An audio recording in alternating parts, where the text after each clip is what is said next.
You're watching CNBC On Demand. I'll put in a flight plan.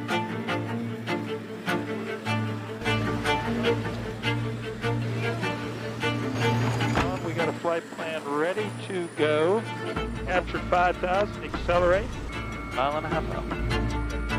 And to continue around. More than 1,000 feet long and anchored off the coast of South America, this is the latest entrant in the global race to secure oil. Hope you enjoyed the flight.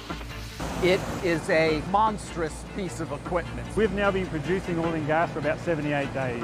It's operated by ExxonMobil, a globe-trotting behemoth that's changed the history of our planet.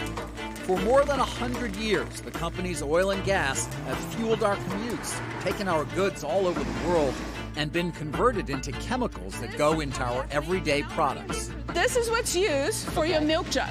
For my milk jug. But now, we're paying the price for our insatiable energy consumption.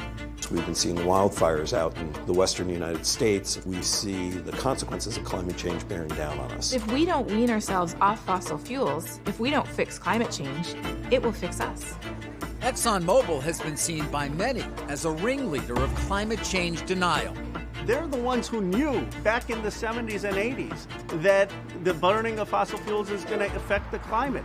And in 2021, experienced a seismic event when it faced a shareholder rebellion. We begin with some breaking news this hour on Exxon. Activist firm Engine One has obtained at least 2 board seats following a vote at Exxon's shareholder meeting. With unprecedented access to company executives, workers, and facilities.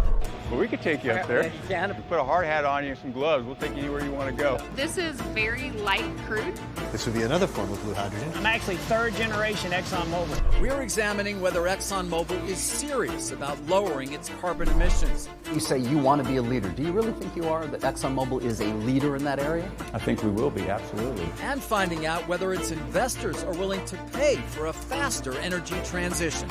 I'm talking to shareholders this week, and you just don't get the mandate. What would get you there? These guys need to be punched in the face. Breaking news, under attack. But as events threaten the pivot, gas prices, they're killing us. To a lower carbon future, with calls for energy companies to keep pumping. For the good of your country, for the good of the world, to invest in immediate production. ExxonMobil, and in some sense, America itself, stands at a crossroads.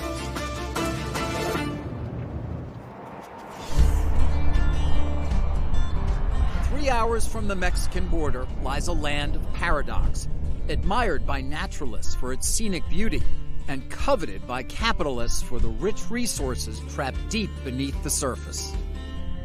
It's known as the Permian Basin, an area about the size of Nebraska that stretches across West Texas and southeast New Mexico. The Permian, once thought to be in decline, has instead become the beating heart of American energy, pumping out more than 40% of U.S. oil and roughly 15% of America's natural gas. This is our country's most productive geographic location. Yeah, certainly that's true, and certainly the Permian gets a lot of the headlines. Bart Kerr is a 28-year veteran of ExxonMobil and president of its subsidiary, XTO Energy. He's in charge of developing the company's resources here, including this massive processing plant. On a route to turning this into an 800,000 barrel a day asset. 800,000 barrels, I want to just start from it. That is a huge amount of production. I mean, we're talking in the country you do around 10, 11 million now a day, is that? Yeah, I think the U.S. is around 12. But still, as a percentage of overall daily production, that's a pretty big number. This asset provides us an opportunity to really demonstrate what we're about and the capabilities that are unique to us that we can bring to bear. Since it's still a work in progress, the complex currently produces only a fraction of its potential. But Exxon says the facility is an essential part of the company's plan to multiply its output. The Permian in particular, which obviously has been drilled for 100 years now, though, was thought to be perhaps kind of on its last legs, right? Yeah, well, a lot of the reservoirs in the Permian, the original conventional reservoirs, were shallower, and now we're developing the shale or the sandstones that are considered unconventional. Extracting from unconventional reservoirs requires a process you've no doubt heard of, called fracking. We're going to have more fracking, more American energy. Frack, baby, frack. While Exxon didn't invent the process, It's been working to improve the method, which starts by drilling straight down. To prevent hazardous leaks, steel casings are added and cemented along the vertical shaft that runs about 2 miles deep. Then the well is curved and drilled horizontally 2 to 4 miles through a layer of rock, often shale. Special equipment perforates the rock, and a mixture of sand, chemicals, and water is pumped in to fracture it. The sand keeps the cracks open, allowing the oil and gas to escape. The shale revolution, which is founded on a combination of technologies, has been a sea change for our industry. Exxon was actually late to the game, buying its way into fracking at the end of 2009 by acquiring XTO Energy. A deal valued at $41 billion, it's been widely criticized. I think they overpaid. Exxon, unfortunately, made just a very bad move. The worst deal ever was when Exxon bought XTO, when natural gas was incredibly high and natural gas just hit an all-time low. But Exxon considers its Permian operations a crown jewel.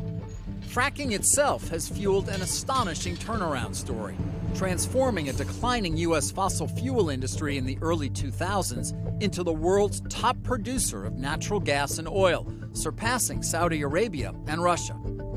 Not everyone has been cheering for the revolution. What do we want? Where do we want it? Now! Climate action is the way! As America's dominance in the oil and gas industry has been bubbling up, so too have environmental concerns over the production and use of all fossil fuels. 75% of the observed warming of the planet is due to burning coal, gas, and oil. Catherine Hayhoe is the chief scientist for the Nature Conservancy and a professor at Texas Tech University. She's something of a climate science ambassador, appearing on late-night television to get the message out. And that's why the book's called Saving Us. The planet will still be here. The question is, will we? Climate change is loading the weather dice against us. It's taking naturally occurring weather events, from heat waves and hurricanes to wildfires and droughts, and it's making them stronger, bigger, and more dangerous. But recently, calls for a clean energy future have been drowned out by inflation, Russia's invasion of Ukraine, and the news of Exxon's profits, which soared to $23 billion in 2021. Exxon is the top performer, reported the highest quarterly free cash flow in more than a decade. With the prospect of much higher returns in 2022, the company has become a punching bag for some politicians. Exxon made more money than God this year. One thing I want to say about the oil companies, they're not drilling. Why aren't they drilling? There are no switches that people can flip to bring production on. The pressure to respond to the world's appetite for energy is a job that falls to this man, Exxon CEO Darren Woods. An engineer by training, the 30-year veteran of the company was thrust into the top position in 2017 after his predecessor, Rex Tillerson, was tapped to become U.S. Secretary of State. My profound thanks to President Trump. The unflappable Woods has faced the seemingly opposing priorities of increasing production and lowering the company's greenhouse gas emissions, all while pleasing shareholders, including some who may not favor aggressive spending to pursue a low-carbon future. Capital pushes back, though. I mean, your shareholders may not want you to move that quickly. You know, they're happier watching enormous cash flows translate into share buybacks or dividend increases. You know, I don't know why the world has gotten to a point where it's kind of an either-or equation. The political dynamic that we see out there has kind of filtered into just about every aspect of our life. It's either it's black or it's white. It's, you know, it's wrong or it's right. It's this or it's that. Frankly, my view is we can do both. Woods says ExxonMobil is taking climate change into account when it drills in the Permian. A journey down dusty back roads leads inside a sliver of ExxonMobil's nearly 2 million acres here. We're getting rare access to see how the company says it's making these operations more environmentally responsible and efficient. This rig actually slides across and it walks back and forth, and so we can drill several wells in batches. Production manager Enrique Garcia, who's been with the company 23 years, explains that the process works like an assembly line. How many wells conceivably will come off this rig? So this particular pad will eventually have between 24 and 36 wells. To reduce the company's carbon footprint, Some of the equipment producing fossil fuel here is no longer entirely powered by it. This is part of the electrification effort. That's correct. We're taking power from the grid that's allowing us to drill these wells. It's replaced how much in diesel fuel? Almost 10 million gallons of diesel across our fleet, across the Permian. But it's got a ways to go. Right now, only 40% of the power here comes from carbon-neutral sources. Growing up in this region, there's always been oil and gas to an extent. 2018, 2019 is really when, you could see that this was an oil boom town. Kaylee Shoup lives in Carlsbad, New Mexico, a city about 45 miles from where we met Garcia.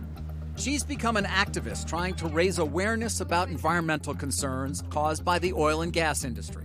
We are not seasoned activists, but we are community members forced to take action by the impacts of living with oil and gas. We like to inform the public.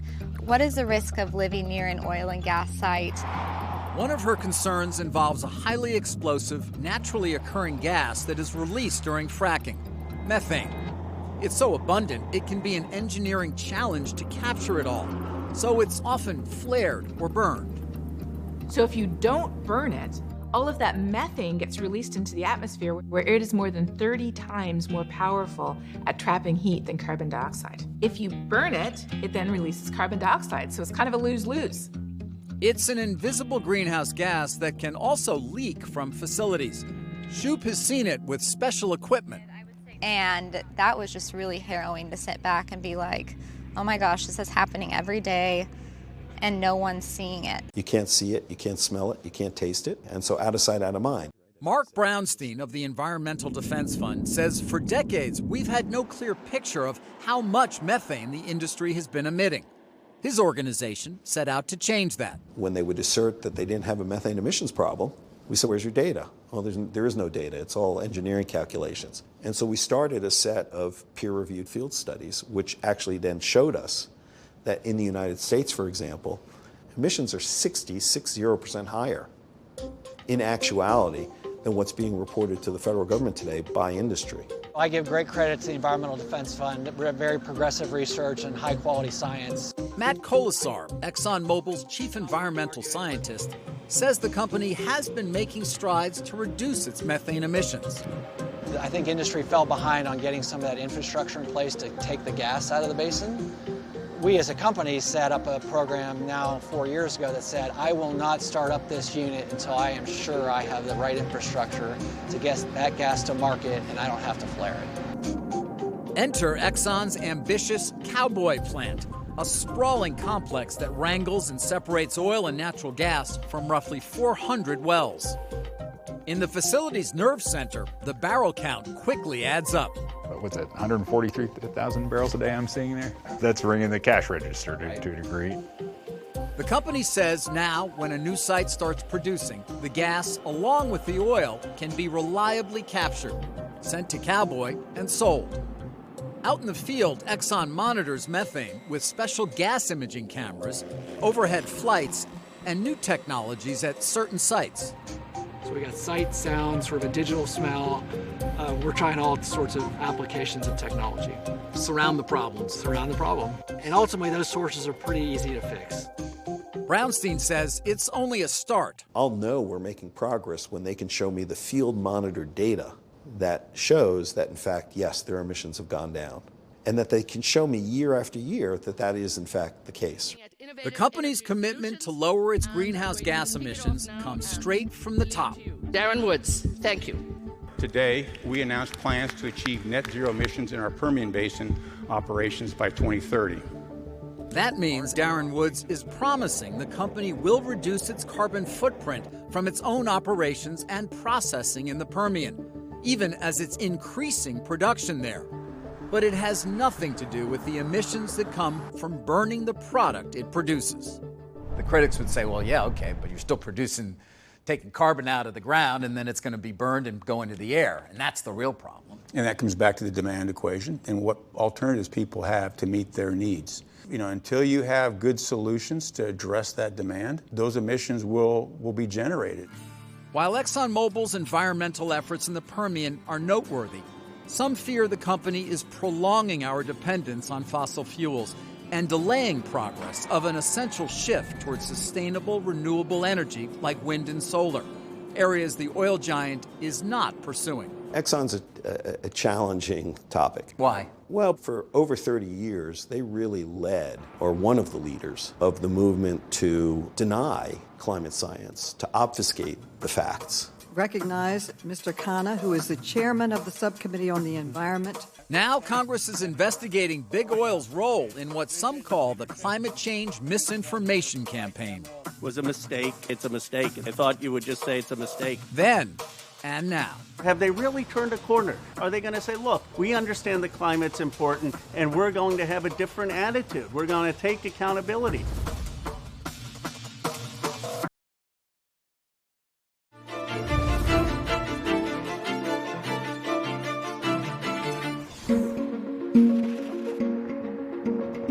ExxonMobil is a vast global organization of 63,000 employees on 6 continents, but it was made in America.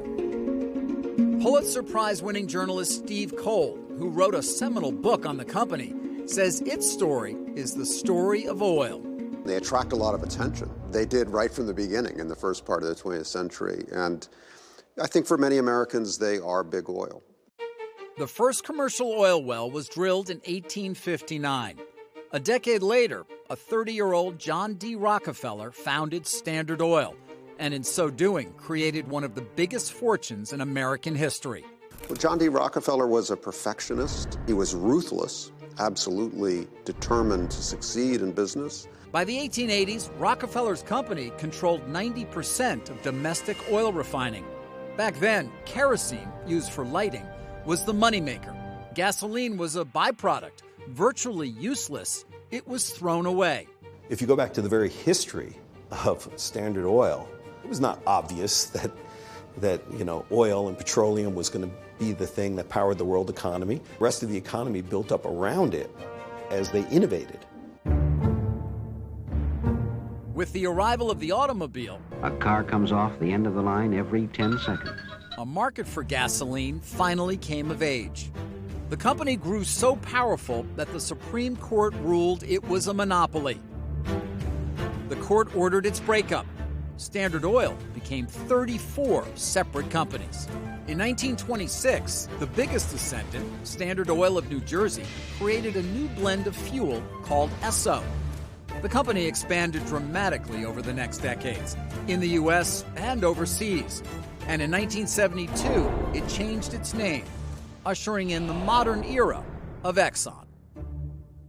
Then, a crisis, with a name that has become synonymous with environmental disaster, the Exxon Valdez. The worst oil spill in North American history. The tanker, the Exxon Valdez, had just loaded more than 1 million barrels of Alaskan crude. The spill killed wildlife in greater numbers than previously reported. After the Valdez, there was a sense that Exxon needed to get its house in order. The man assigned to that task was Lee R. Raymond. A chemical engineer by training, he was appointed chairman and CEO in 1993. He was a man of enormous self-confidence, and he was a believer in financial and operating discipline above all else. There is a lot of reflection on discipline and safety. And in 1998, Raymond engineered a more than $75 billion merger with Mobil, creating the largest oil company in the world and reuniting the 2 largest descendants of the Standard Oil breakup. The new company will be known as ExxonMobil and will retain both strong brands. At the close of the 20th century, ExxonMobil was one of the most valuable companies in the world. But today, its history and actions in the discussion around climate change have come under scrutiny. Did any of your executives at any point mislead the American public? Ro Khanna, a Democratic congressman from California, chairs the House Oversight Subcommittee on the Environment. In the fall of 2021, Khanna helped launch high-profile hearings. We're going through all the documents because they've produced a tremendous amount of documents. To uncover what the big oil companies knew about climate change and when. He cited a document written by Exxon scientists back in the 1970s. Exxon had a report that said, quote, there's general scientific agreement that most likely The most likely manner in which mankind is influencing the global climate change is through carbon dioxide release from the burning of fossil fuels. But Khanna said that in 2002, Lee Raymond, Exxon's then CEO, was still casting doubt on those conclusions. He said, quote, he does not believe, quote, that the science establishes the linkage between fossil fuels and warming. I assume you would acknowledge that Mr. Raymond's statement was a mistake and the company regrets it, correct? I think Mr. Raymond's statement was consistent with the science. I don't even want to argue that, Mr. Woods. I don't even want to argue that. Here's what disappointed me. Darren Woods did not distance himself from a single comment that past Exxon CEOs or executives made. But why does it matter? Why does it matter? It was 20 years ago. Because it matters in what the culture of that company is. Is the company going to still hunker down and do everything possible to make maximum profits without really tackling climate? Or have they really turned a corner? Have they really gotten some religion? Do you think you pay a price not throwing your predecessor overboard, for lack of a better term, or at least just somehow meeting the objections that some of these legislators have in terms of taking you as a really trusted partner? I would say judge us on the work that we're doing and what we're doing going forward. I mean, we've got to focus on how we're going to address this problem. We're doing work today and advancing very large-scale projects on those needed technologies. We're engaged with governments all around the world to reduce emissions, while at the same time providing reliable and affordable energy, which is so critical to people's standards of living all around the world. Darren Woods has been facing pressure not just from politicians, but from Exxon's own shareholders. First, D.E. Shaw, a giant hedge fund, got 2 new directors installed on the board in March of 2021. This after activists started to get involved. D.E. Shaw, which we've been reporting on for some time, took a sizable position in the company. During that same spring, a little-known activist pushed the company to embrace the energy transition and mounted an audacious campaign to get 4 new members on Exxon's 12-member board. It appears that they have elected 2, shareholders have elected 2 of the dissidents candidates for that board. And from what I understand, a 3rd director nominated by Engine 1 will actually join the board. This is either the most appalling intrusion into a company's business imaginable on one side, or it's about time something happened. In the end, the shareholders voted in 3 out of the 4 candidates. Exxon is nothing if not realistic, and their experience of this proxy fight has surely gotten their attention. They've got 3 people on their board who they didn't want to be there, and so they've got to learn to, navigate in a different kind of conversation. Change is good almost always, and the change here happened faster than otherwise would have. I think everybody's benefiting from a room that's got more new thinkers. Jeff Ubben, a leading activist investor, is the founder of Inclusive Capital Partners, which focuses on sustainable investing. He was one of the 2 members who joined the Exxon board due to the pressure from D.E. Shaw. It's a good board. You've got environmental activists in the room. He kind of anchors the conversation over here, and it makes other people like me look reasonable, No, but that's what a board should have. I'm curious about what you've learned about the oil and gas industry that maybe differed from your beliefs before you joined the board. The only way we're going to fix a problem is to go into the problem. You can't run away from the problem. We can determine our future. We can carve out our future because of this climate imperative. Since the changes in its boardroom, Exxon has made a number of announcements. One of the biggest, its ambition to make its global operations net zero by 2050. It was the last oil major to make the pledge of capturing or removing as much greenhouse gases as it emitted. The fact that Exxon is modeling net zero and is comfortable with its role in a zero carbon economy in 2050, that's 1 year change. That's in 1 year we've done that. That's fascinating, right?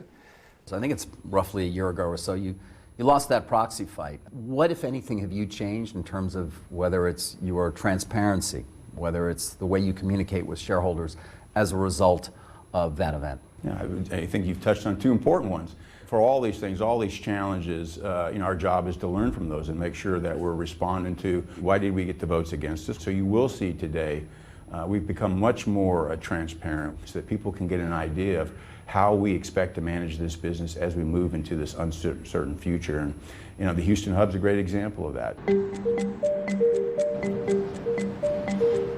Joe, nice to see you. Nice to see you. Joe Blomart was the first head of a new business at Exxon called Low Carbon Solutions. Shall we go? Let's do it. Yeah. Shortly before announcing his retirement, Blomart showed us where the company is developing one of its biggest projects. Located around its massive Baytown complex, the Houston Hub is a proposed CCS, or Carbon Capture and Sequestration Network, and will include other industrial facilities in the area. When you talk about carbon capture and sequestration and the project that you're beginning, how does this fit in? Most of the facilities here, David, emit carbon dioxide. And what carbon capture and sequestration does, it captures that carbon dioxide prior to releasing it to the air, and then it transports it and deep underground sequester that in a safe and secure manner. This is actually an excellent location to do that. And then in close proximity of the US Gulf Coast, for instance, where there is a unique amount of storage of CO2 possible. ExxonMobil is moving forward as fast as I've seen them move, which is pretty fast. Steve Davis is a geologist and researcher affiliated with Stanford University. He was a 22-year veteran of ExxonMobil who worked on CCS projects and left the company in 2020. He says the Houston Hub will be expensive for several reasons, including the need for new infrastructure. Oil and gasoline pipelines are very low-pressure systems relative to what we have to transport CO2. So the existing pipeline system we have, to the extent that we might hope to repurpose it to transport CO2, is not going to work? Probably not. CO2, if it gets any exposure to water, will react with water to create carbonic acid, which is corrosive to steel. For a spec-built CO2 pipeline, that you're going to be looking at something around $300,000 per inch mile. So that means for every inch of diameter, that mile would cost $300,000 to build. All of a sudden, you're way up in the millions to $10 million per mile for that pipeline. You're talking multi-billion-dollar projects. Huge. The cost of these pipelines it comes up a lot, Joe. If we were to really do this nationally or internationally, it will be very expensive. This is not new. CO2 is actually being used already for quite some time. The industry understands how to transport CO2 through a pipeline. The corrosion aspects can be managed. The use case for carbon capture is we just need to get that scale going. Once we get the scale going, great things will happen. We'll go down this cost curve. EDF's Mark Brownstein agrees that large-scale CCS projects are needed to lower carbon emissions, but he doesn't see real progress on the Houston Hub. It is, in fact, visionary, so good for them. Okay, but what's missing underneath that are any of the business plans, any of the engineering plans. I mean, this is a company that does its homework. I would say that's a mischaracterization. We have done our homework. And frankly, we've announced a project in Baytown, which is a starter project for that hub. And so we've got a project in works, hydrogen, carbon capture and storage, reducing emissions at our site, a viable project that's been advanced. So it's real, it's happening. There's more work to be done, no doubt about that. But the journey of 1,000 miles starts with the first step, and we're taking several first steps. And one of the crucial pieces Exxon says it needs is a price on carbon of at least $100 a ton. That price may influence another project that Exxon touts. At its research and development facility in central New Jersey, the company is testing materials that could be made into something called biofuels. BJ Swarup is the vice president of R&D. Welcome, David, to our biology lab. We do a variety of things here. We want to turn this, and we want to put this into your tank. We want to turn this into jet fuel. Biologist Kelsey McNeely is looking into different organic materials, from algae to wood chips. So what did this come from originally, though? This was wood. So this it started looking like that, yes. And I like to think about it basically as liquefied wood. You basically just cook cook that sawdust under the right conditions and it liquefies. And then we can upgrade that into a drop-in fuel. We want to understand down to the DNA level what is actually going on in the biology. So in this lab, we have the ability to sequence DNA. You can tailor the biology to be able to get the products, the feeds you want to make the fuels that society wants with the lower carbon intensity. A lower carbon intensity because biofuel is potentially a carbon neutral fuel. So we actually account for the carbon dioxide that plants pull out of the air and the energy that you have to put into farming those plants, and then the energy to process, and finally the emissions associated with using it as a fuel. And carbon neutral basically just means that that accounting comes out at zero or close to zero. They've talked for years, for example, about advanced biofuels. And it's a great talking point, and they're right. We need sustainable aviation fuels if we're going to continue to be able to fly for pleasure or for business. But how many years can you talk about your intention to develop them before, after a while, it begins to wear thin? This is not a one company activity or endeavor. It requires policy, it requires market incentives. As the policy gets put in place, as the market incentives develop, then you'll see us move into that space. You're in a position right now, given where oil prices are, that you're generating massive amounts of cash flow. Cash flows that could be deployed in any number of ways. But your shareholders may just want you to buy back stock. How do you respond to sort of their desires when you think about what you need to do in terms of positioning the company for the future? We've got a very long-term horizon. We've been around for 135 years. Our expectation is to be around for the next 135 years. When we first started out, we were basically making kerosene to replace well oil for lighting. The electric light came on, we moved into gasoline, we've moved into chemicals. Our company has been evolving since its inception, and we will continue to do that. If ExxonMobil is trying to change direction, the question remains, how fast can it turn? And to those critics of ExxonMobil who say that their efforts are nothing more than greenwashing, what do you say? Could be. You do think it could be? The core business of ExxonMobil is to produce and refine hydrocarbons. And in order to move away from that would require a very large shift in just about the entire culture of the company. Could happen, but it's going to be generational. If you move too fast, you leave a whole lot of the country and people in the world behind. And so there's a very delicate balance. A delicate balance, especially when you have a global economy still powered largely by fossil fuels. And when gas prices skyrocket across the nation, prompting politicians to ask big oil to pump more, the energy transition ends up taking a back seat to the need to find more oil. For Exxon, one of those places is a tiny country south of the U.S. mainland.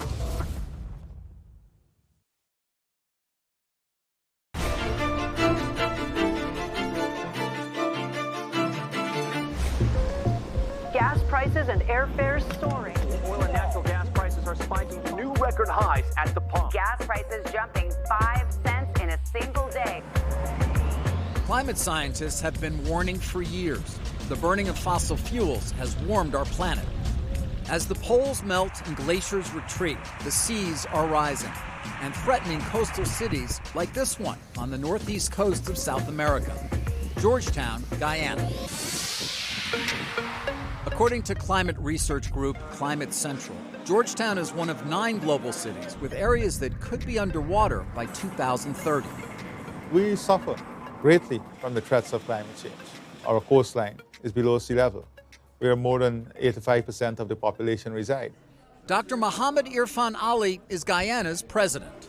He's leading a desperate race to keep the nation's capital area, where most of the country's roughly 800,000 people live, from literally being washed away. So we have been continuously investing in adaptation and mitigation to build the seawalls, the dikes, to ensure that we protect our land. And yet, this ecologically pristine country, 85% covered in lush forests and staring down the barrel of a changing climate, is on the verge of a radical transformation. Guyana is about to become a major oil producer. Massive oil fields off the coast promise to deliver immense riches to a country in which more than 40% of the population lives on less than $6 a day. For decades, Guyana invited companies to search for oil and gas believed to be under its seabed. One of those was ExxonMobil. Multiple wells were drilled here in the 60s through the early 2000s with no success. And we saw something that others didn't see, and many others looked. Liam Mallon is president of Upstream Operations. Over nearly 4 decades in the industry, he's gone to the ends of the earth in the hunt for oil. How many countries have you worked in? China, Malaysia, Australia, Nigeria, the US, Scotland, England. I haven't probably traveled to every country on the planet, but damn near. I would assume that over that 38 years, the way you go about doing what you just described has changed a bit. When I started, deep water, which we will see here in Guyana, was considered to be 200 to 300 meters to be able to develop. Today, it's 2,000 to 3,000 meters. That's nearly 2 miles. The technology to drill this deep has brought previously inaccessible fields all across the globe within reach, bringing in fresh supplies of oil. Exxon estimates Guyana has nearly 11 billion barrels. But getting at it still isn't easy or cheap. You can get a sense of just how remote that oil is by taking a trek to see Exxon's offshore operations. 120 miles, more than an hour by helicopter straight out into the open ocean, floats one of Exxon's FPSOs, or floating production, storage, and offloading vessels. Viewed from above, it emerges like a 100,000-ton steel mirage in the otherwise empty ocean. This one is called the Liza Unity. We're sitting in about a mile's depth of water. So we're floating here. We have mooring lines that connect us to the sea floor. Travis Townsend is the Liza Unity's asset manager. He's been with the company since 2006. What is actually happening with all of this equipment? We bring up a co-mingled stream from the reservoir, and within that, we essentially separate the oil to put onto the tankers to sell around the world. We separate the gas that we recompress and inject in our reservoir. At 340 meters long, roughly the length of 3 U.S. football fields, the FPSO has the capacity to hold up to 2 million barrels of oil, which it offloads to tankers for transport. At the moment, we're about half production capacity of the facility, and we've got more wells to bring on and get us up to full production. What is full production capacity for this facility? Yeah, so we usually reference about 220 KBD, and that's usually an average for the year. But on any given day, we can go as high as 230, and just depending on some of the conditions, we can actually even go a little higher than that. 230,000 barrels a day. Correct. This is a 24/7 operation, manned by a staff of up to 120 people from 19 countries working 28-day shifts. On board are many of the comforts of home. It's almost easy to forget what's happening outside and below. As our flow lines come from here down to the sea floor and go out to our drill centers, some of our flow lines are about 11 kilometers long. The wells can then, from the sea floor, be up to 7 kilometers below the sea floor. So that oil is traveling a long way. It is. Though it has junior partners here, the American oil company Hess and China-owned CNOOC, ExxonMobil is the lead operator. It is a massive investment. Sending the flight plan for home. An offshore operation that also requires an enormous amount of support onshore. Alistair Rutledge is ExxonMobil's lead country manager in Guyana. Before the end of the decade, we anticipate that we'll reach 1 million barrels a day of production, which is a major headline for a country More than this 1 size. barrel for every person who lives in the country. Yes, it's hugely significant. Exxon says that at 1 million barrels a day, Guyana will be one of the top 20 producing spots in the world. Since 2015, more than 11% of the conventional oil discovered in the world has been found right here. It's an oil windfall that has made this tiny country one of the fastest growing economies on the planet and raised hopes for a desperately needed wave of prosperity. But not all that glitters is black gold. Journalist Steve Cole says that a sudden influx of oil wealth can bring what some call a resource curse. It doesn't end up funding development, and it doesn't create a cycle of investment and indigenous growth that you would associate with the transformation of poor countries to wealthy countries. President Ali says that won't happen here. Oil and gas gives us this excellent opportunity to advance the development of Guyana, the transformation of Guyana, the human transformation, the social transformation, the economic transformation. Not everyone in Guyana sees this as an opportunity. Activist Sherlina Najir spent 20 years living in the U.S. and holds a master's degree in public health from Emory University. You know, I think it's really backwards thinking to think that, you know, oil and fossil fuels is the way to go in 2022 with all that we know. All the science is clear. If you had your way, so to speak, or you were able to dictate policy, would you have all oil development stop? Yes. You would? Yes. Najir believes Exxon's local subsidiary, Esso, is causing environmental harm. She's suing her country's own EPA over offshore flaring. Specific to Guyana, though, what things have you done differently to sort of address emissions in a way that you might not have previously with this development? Well, first of all, all of our developments, are designed to have zero routine flaring. We had an early issue on the first boat with a compressor, which we hope to have resolved here in the coming months completely. Second boat is on, basically zero flare, and future developments will continue to have zero routine flaring. So it's really the whole industry and the extractive nature of it. It's destructive in the long term, and the negatives in the long term outweigh whatever positives might be reaped in the short term. Am I in the minority in Guyana? Maybe. Is that shifting in the rest of the world? I think so. I think the scientific consensus is pretty clear about, extractive industries and oil and fossil fuels and climate change. So I feel like I'm part of that majority. Najir is one of many who question whether Guyana, in a time of climate crisis, should be developing oil at all. It's an argument President Ali rejects out of hand. We face issue of food security. When we had the COVID-19 pandemic, we had to struggle to get vaccines. Those are our circumstances every single day. And we have an opportunity to change that. And we're not going to lose that opportunity in changing that. In a country on the front line of climate change, many of those who are already feeling its effects are willing to accept the double-edged sword of oil development. 51-year-old Johnny Rafiq Ali is a third-generation fisherman who lives 24 miles east of Georgetown. But fishing here isn't what it used to be. Whether because of climate change or overfishing, Ali isn't catching what he used to. Well, it gets more tough now. It's tougher now. Everything is double the price, and the catch is smaller. Ali says if this continues, he may have to get out of the fishing business. And yet, despite all that, he welcomes the oil development.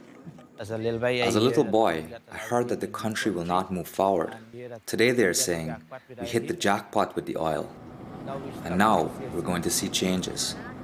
Do you think about that at all? Balance between what you're doing and how much it helps this country, and the fact that it is sort of in one of those zones that makes it endangered as a result of climate change. So, as you say, it creates an interesting juxtaposition between a country that's always been net negative carbon. It's sequestered more carbon than has been produced its entire existence. And here comes this opportunity for the country to participate and to get a leg up in the world, to accelerate the development. But even as ExxonMobil provides some of that development, it must contend with those demanding Guyana be protected from climate change.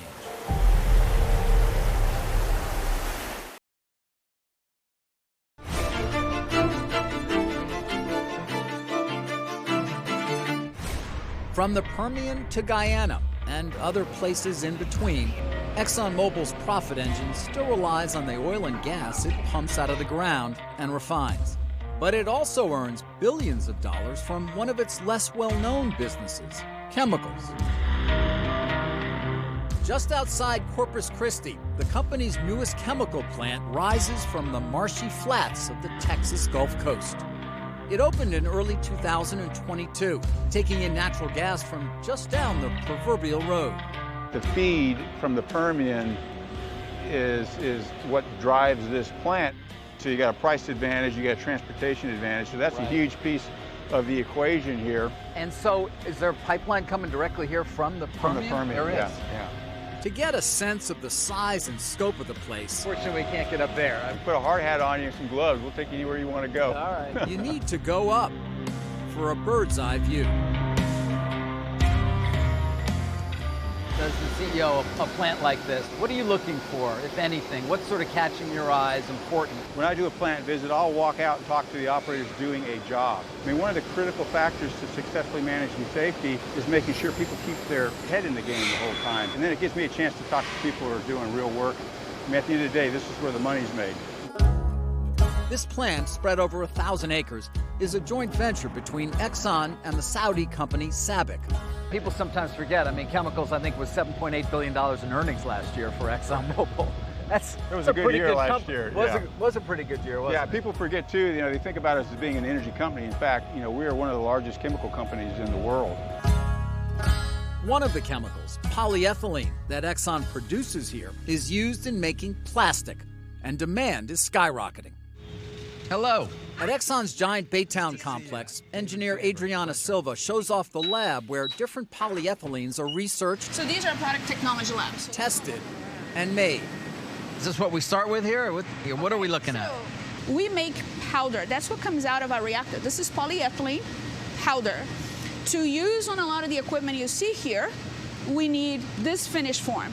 We need pellets. We go from this here, where we add additives that we need for performance, typically, and then we make these little beads. Like a chef with a recipe, she changes the additives to make these basic building blocks of plastic. So you design for a lot of different characteristics. Do different things. This is polyethylene, and now run your hand through this one. Okay. It even sounds different. Oh Can yeah, you look hear at that. So this is what's used for your milk jug. For my milk jug. And for, if you buy cereal, for the cereal liner, the bag. Yeah. This is what's inside that cereal bag that you use to glue it closed.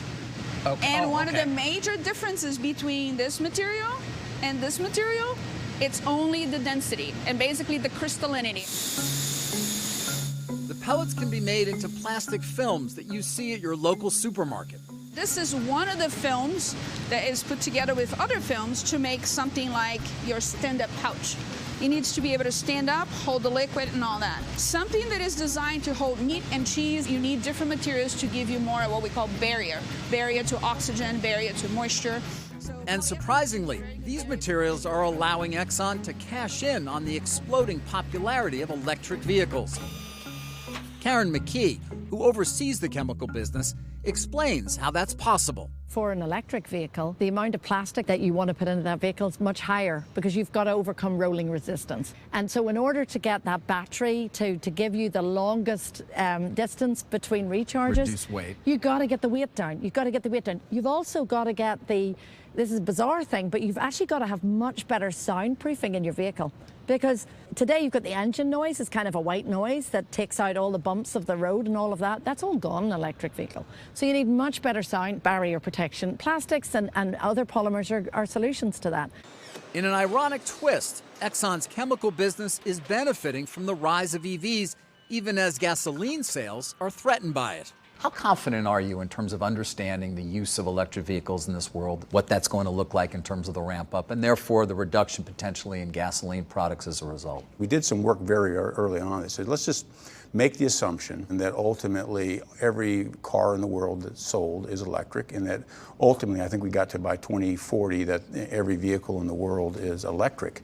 And so you don't have gasoline cells. And frankly, at the time that we did that, we projected oil demand would be what it was back in 2013, 2014 timeframe. We were a pretty successful business in 2013, 2014. So our view was, look, that change will come at some pace, but that's not going to make or break this this business or this industry, quite frankly. It seems hard to imagine in a way, Darren, that you can sit here and tell me ExxonMobil is not going to really take a hit, so to speak, from a vast reduction in the use of gasoline on the planet. If you look going forward where the demand for oil, what's driving the growth in demand for oil, it's into chemical products, which play a really important role in people's lives today. Consumers are propelling that demand. In 2021, more than 3 billion packages were shipped during the holiday season alone, a lot of them encased in plastic. A rising tide that EDF's Mark Brownstein says the oil and gas industry often markets as a solution instead of a problem. One of the ways in which, the industry continues to create obfuscation is kind of like these all or nothing choices. Well, you're either going to have all sorts of plastics or you're going to have no plastics. That's not what anyone is saying. I think plastics will continue to play an important role in our economy. They help lightweight vehicles, they help lightweight ships, they help lightweight aircraft. They can and will play a role. The question is are we going to continue to live in a world where everyone gets their Chinese food in a plastic container and throws it out at the end of the meal? Okay, single-use plastics, not a sustainable behavior.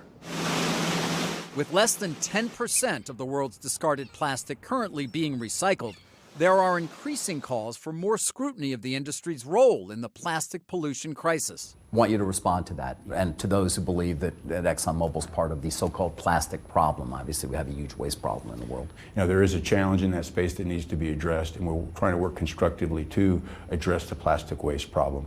While you look at addressing the plastic waste problem, you also have to keep in mind and consideration the benefits that plastic brings to society's life, the standards of living. I mean, think about the medical equipment or any medical procedure you have today, the role that plastics play in today's healthcare system. So you've got to kind of consider that and then address how do you deal with the plastic waste system. And how do you make sure that that plastic that's used is bringing benefit, then gets recycled and brought back into the product. And frankly, we're doing a lot of work in that space. And we think, again, technology is going to help solve that problem. The technology Exxon is working on is called advanced recycling, which the company says breaks used plastic down to its molecular components. But that project is still in development. Is the company 20 or 30 years from now going to be relying on carbon capture and sequestration and advanced recycling and things of this nature as a key part of its profit engine? Absolutely. Where do we deliver our competitive advantages and competencies? Carbon capture and sequestration is a great example. Advanced recycling is a great example. Wind, we're not seeing that as obvious. Others participate in that space, and they, I'm really happy that they do, and I'm really, really happy that I get to sell chemicals into their businesses. And we will also work on the parts of the energy transition that we are much more capable of delivering shareholder value in.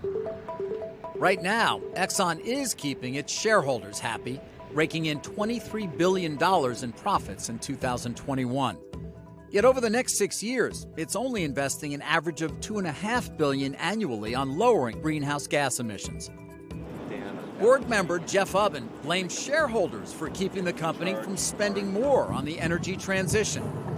You just don't get the mandate. You don't? What would change the conversation that you're having with those shareholders? Mar-a-Lago goes underwater. Palm Beach is gone. I mean, I'm serious. These guys need to be punched in the face. These are money guys. They have. All right, you're not making me feel optimistic, though. No. You've got to find the angle of attack, so to speak, that gives you an advantage, that allows you to generate a return while meeting these other objectives. That's been the journey we've been on. That's been the work that I've done for the 5 years here in reshaping the organization, because I recognize I got to do both. I don't have the luxury of picking this or that. And when you don't have that luxury, necessity is the mother of invention, so find a way to do both.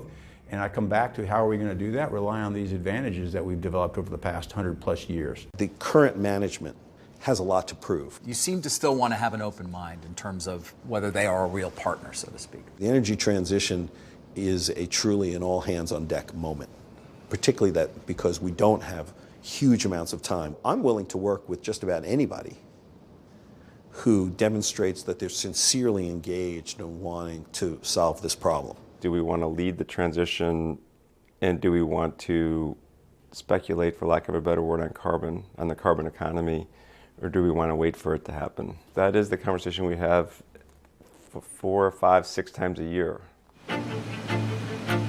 You know, we used to always say within ExxonMobil that we're a technology company. I have every hope technology will unlock additional opportunities, both in the oil and gas space as well as other spaces. I would tell you that the investments we're making now in low carbon solutions are generating returns, and they're making significant reductions in CO2 emissions. So right now. The work that we're doing now, that portfolio of projects that we've got today are going to do that. They're going to lower emissions and we're going to generate returns. So I'm going to satisfy both my shareholders and my stakeholders. They're going to have to change their business. And if they can find a way to change their business and really commit to it, they'll be able to communicate about that and people will listen.